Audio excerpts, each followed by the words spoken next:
वो राम बन गए। आज हमारे बच्चे क्यों नहीं बन पाते? संत महात्माओं की पावन भूमि है। तो उन्होंने तुरंत कहा, महाराज जी एक और है बगल में, संतों की कृपा से फलीभूत हो रही है, आज तक फलीभूत हो रही है, क्यों न हो यहाँ भक्ति आकर जवान क्यों न हो। बच्चे तो गधे भी पैदा कर लेते, मानव सिर्फ मानव ही पैदा कर सकते। देव तुल्य बनाना चाहते हैं, वो राम बन गए। आज हमारे बच्चे क्यों नहीं बन पाते? वो आर्ग्यू बहुत करते हैं, लेकिन मां बाप की बात नहीं मानते हैं। ये महाराष्ट्र संत महात्माओं की पावन भूमि है। अभी जब हम आ रहे थे तो जो भैया गाड़ी चला रहे थे, हमको लेके आ रहे थे संभाजी नगर से, एयरपोर्ट से, ठीक है ना भाई साहब? हाँ, हमें तो कोई पहले बता देता तो हम तो नाम न लेते वहां को। हम तो ज्यादा अच्छे थोड़ी तो हो तुम या विषय में, ठीक है? तो कहां थे हम? तो संभाजी नगर में थे। जब वहां से ला रहे थे तो हमारे जो भैया गाड़ी चला रहे थे उन्होंने हमको बताया कि महाराज जी यहीं बगल में 12 ज्योतिर्लिंगों में से एक ज्योतिर्लिंग है घुसमेश्वर महादेव।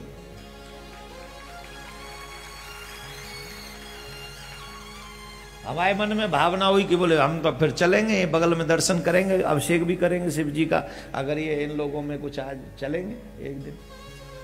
तो उन्होंने तुरंत कहा, महाराज जी एक और है बगल में, एक इस साइड और एक इधर ही है ना। वो कौन से?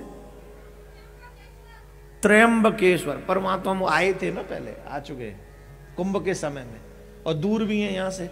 तो बाबा ते बाद में मिलेंगे कुंभ में, ये वाले बाबा से फिर कब मिलेंगे, तो इसलिए अभी जाएंगे।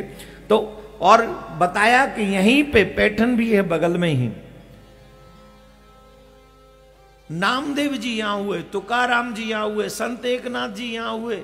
ये महाराष्ट्र की पावन भूमि संतों की कृपा से फलीभूत हो रही है, आज तक फलीभूत हो रही है।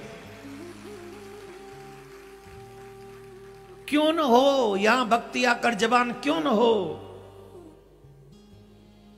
महादेव का वास यहां है, विठ्ठल भगवान का वास यहां है, संतों का वास यहां है, और भगवान के भक्तों का वास यहां है। तो जहां ऐसा माहौल होता है वहीं तो भक्ति जवान होती है।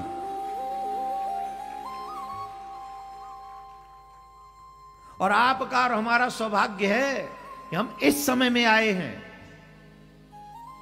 हम और आप इस समय में मनुष्य बनकर आए हैं जहां हम अपने भगवान की भक्ति निर्भय होकर कर सकते हैं।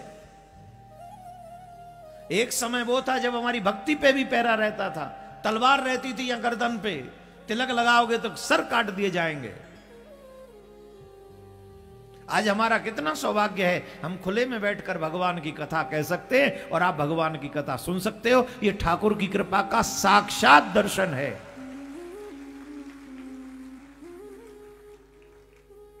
इसलिए खुद भी सनातनी बनो और अपने बच्चों को भी सनातनी बनाओ। अगर तुम्हारे रहते रहते बच्चे सनातनी नहीं बन सके तो तुम्हारा मां बाप होने का कोई मतलब नहीं रह जाता।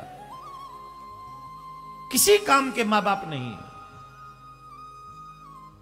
बच्चे तो गधे भी पैदा कर लेते, मानव सिर्फ मानव ही पैदा कर सकता है।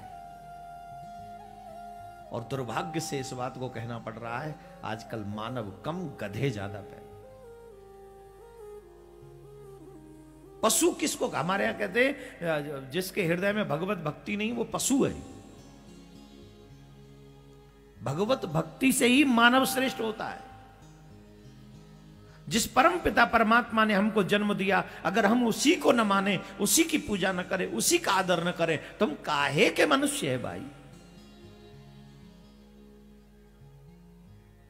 जिन हरि भगत हृदय नहीं आनी, जीवित सब समान सो प्राणी।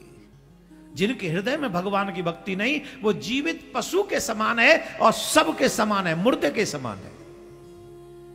हम बच्चे अपने बच्चों को पशु बनाना चाहते, हम अपने बच्चों को मुर्दा रखना चाहते नहीं। हम अपने बच्चों को जीवांत रखना चाहते हैं, देवतुल्य बनाना चाहते हैं, ईश्वर की कृपा पात्र बनाना चाहते हैं। इसके लिए बहुत जरूरी है कि हमारे बच्चों में अच्छे संस्कार हों और वो सनातनी परंपराओं का निर्वाहन करने वाले हों।